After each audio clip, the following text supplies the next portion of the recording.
Hello from the American Muscle Car Museum in Melbourne, Florida.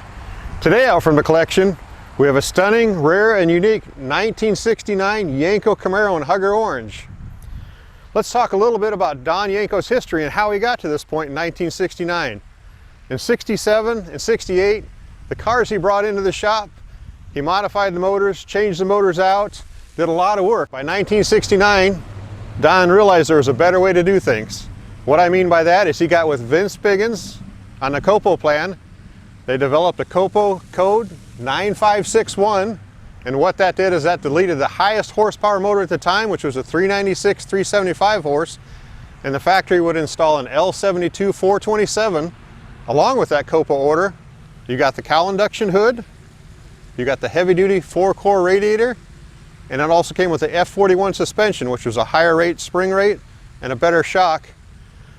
This one also has the Copo 9737 sports car conversion. It was also nicknamed the Yenko conversion. What was that?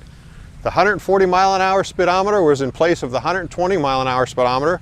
This has the original engine block, 427, 450 horse, 460 foot-pounds of torque with the Don Yenko tune on it. It would go into an M21 transmission that's Hurst shifted. This has the correct and original BE 12-volt 410 positive traction to put the power to the ground.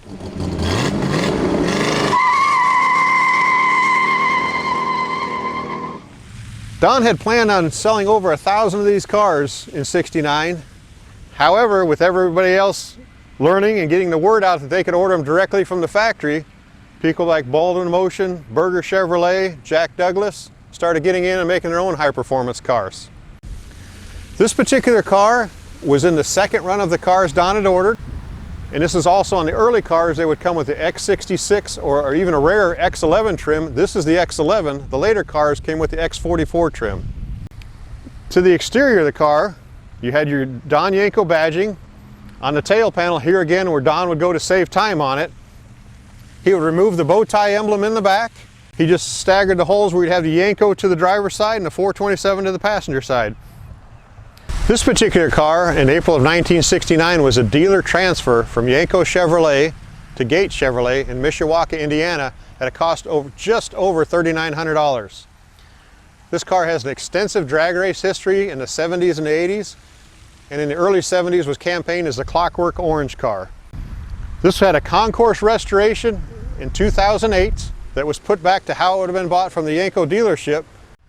These cars back in the day created a lot of excitement, and to me they still do today when you can view these cars. This is getting ready to go back in the collection with the almost 30 other Yenkos we have on site. For more information on this car and the other cars, please visit AmericanMuscleCarMuseum.com. It's been a pleasure to share this with you. Thanks again for watching.